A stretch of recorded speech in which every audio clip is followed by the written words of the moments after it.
Fala, meus lobos, para quem não me conhece, meu nome é William e sejam muito bem-vindos ao Café do Ensino. Pessoal, no vídeo de hoje eu vou gravar mais um vídeo aqui sobre a EA. O foco desse canal aqui é falar um pouco mais sobre o concurso da SpaceX, mas como o concurso da EA foi esse final de semana retrasado, no caso, eu preciso falar um pouco mais sobre essa prova, porque eu tô vendo muitas pessoas falando que foi a prova mais fácil de matemática dos últimos anos. Que a prova de matemática estava muito fácil, estava muito ridícula, estava muito isso, muito aquilo. Que a de física também estava muito fácil. E não acho que é para tanto, tá? A prova sim, foi uma prova relativamente mais fácil, mas eu não acho que a nota de corte ela tende a cair por causa disso, tá? Ela tende a subir por causa disso, né? Porque quanto mais fácil é a prova, quanto mais fácil é a prova, maior a nota de corte.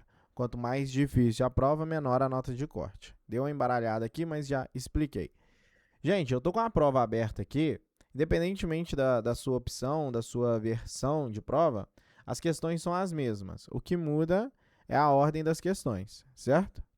Gente, e aqui eu preciso falar com vocês uma coisa.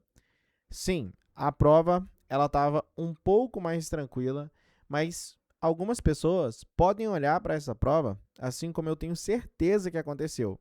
Algumas pessoas olharam sim para essa prova e acharam essa prova mais difícil. E não tem problema se você achou essa prova mais difícil e eu vou explicar o porquê disso. Gente, conta aqui comigo. Nós temos 24 questões e eu quero que vocês contam aqui comigo. Olha só, uma questão de geometria analítica, certo? Duas questões de geometria analítica. 3 questões de geometria analítica. 4 questões de geometria analítica. 5 questões de geometria analítica. 6 questões de geometria analítica. 7 questões de geometria analítica. 8 questões de geometria analítica. Vamos lá, vamos lá. 9 questões de geometria analítica. E tá bom que talvez essa questão aqui ela vai ser anulada, né? Pelo que eu vi, essa questão vai ser anulada. Então nós temos 9 questões de geometria analítica. Se a gente pegar 9 e dividir por 24, nós temos quase 40% da prova, 37,5% da prova foi geometria analítica. Ah, William, mas geometria analítica é fácil. Ok, mas tem pessoas que deixaram geometria analítica de lado, que estudaram geometria plana, que estudaram geometria espacial, mas deixaram a geometria analítica de lado. E eu aposto que muitas pessoas fizeram isso. E aquelas pessoas que fizeram isso, talvez teve uma facilidade tremenda nas outras questões, mas não adianta você ter uma facilidade tremenda em 60% da prova, mas nos outros 40% você tem uma dificuldade exorbitante. Então, é claro que isso atrapalhou vários e vários candidatos. Então, não ache que, pelo fato de você ter achado a prova mais fácil, que ela foi mais fácil para todo mundo. Eu tento muito colocar isso na balança, porque eu, como professor de matemática, eu vou olhar essa prova e vou conseguir fechar essa prova de 24 questões. Se eu não cometer nenhum erro de conta ou cair em alguma pegadinha, eu consigo fechar essa prova. Mas eu dou aula há mais de 5 anos de matemática, né? Então, eu já estou acostumado com todas essas questões. Eu já fiz a prova da EPICAR presencialmente, pessoalmente lá, fui fazer a prova e fechei a prova de matemática. Certo? Então, assim, da EA, tenho vontade de fazer. Quem sabe esse próximo ano aí eu faça esse desafio para mim mesmo. Fato é, pessoal, que é o seguinte.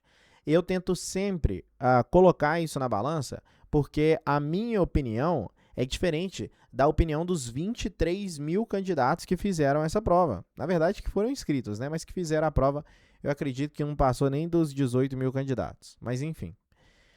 Então, o que eu quero que vocês entendam é, principalmente nessa parte de matemática, nós tivemos muitas questões de geometria analítica. Então, aquela pessoa que deixou isso aí de lado, com certeza foi mal nessa prova. Com certeza, mesmo sendo uma prova fácil. Mesmo tendo muitas questões fáceis.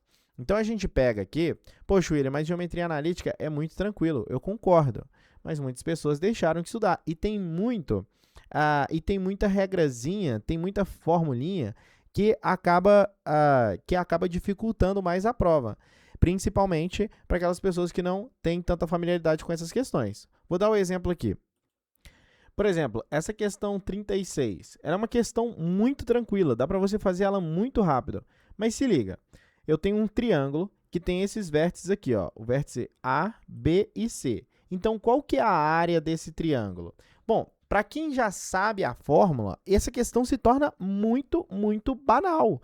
Muito banal. Você não vai precisar pegar o plano cartesiano, colocar aqui no ponto 0, o ponto 4, 4, que eu vou colocar aqui, e o ponto 1, 4. O ponto 1, 4 aqui, por exemplo. Então, você não vai precisar pegar isso aqui e tal, e depois...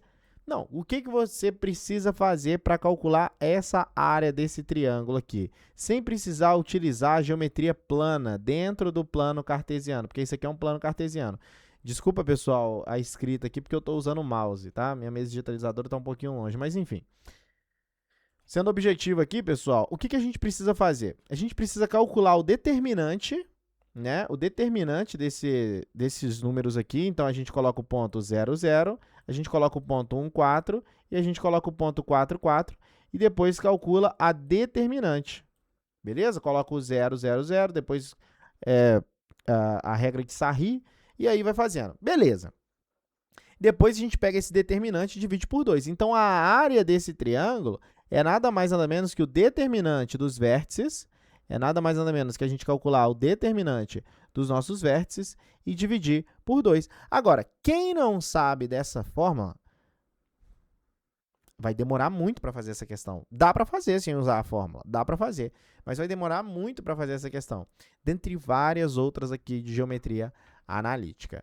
Então, é isso. A minha opinião é que a nota de corte da EAR, ela não tende a subir muito porque as questões foram mais fáceis. Não vejo dessa forma. Agora, a gente teve menos candidatos, né? A gente teve menos candidatos. E quanto menos candidatos nós temos na prova, é claro que a nota de corte ela tende a cair um pouquinho. Porque você está concorrendo com menos pessoas, né? Então, a nota de corte ela tende a cair um pouquinho. Então, assim, eu acho que a nota ela tende a permanecer a mesma justamente por causa disso, porque eu não vi aquilo que o pessoal está falando assim, meu Deus do céu, que prova fácil, que prova ridícula, que prova de matemática. Não vi desse jeito, não. Principalmente aqueles candidatos que não estudaram muito uma matéria específica. Quando mais do que 30% da prova cobra uma matéria específica, como foi esse caso, 40% da prova caiu geometria analítica, muita gente vai mal. Muita gente. Agora, se você acertou ali 77, 78, você tem uma chance muito legal de ser aprovado no concurso da EAR. É claro, espere o melhor, mas prepare-se para o pior.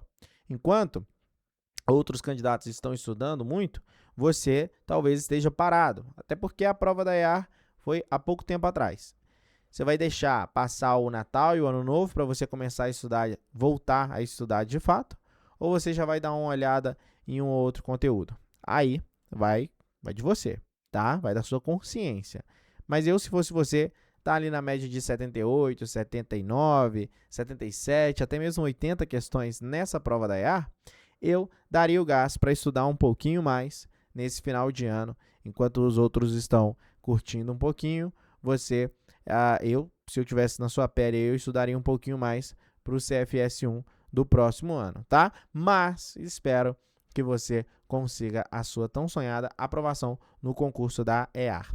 Bom, essa foi a minha opinião sobre a prova da EAR. Diga a sua nos comentários e me diga quantos pontos você tirou nessa prova, beleza? Tamo junto e até o próximo vídeo. Falou!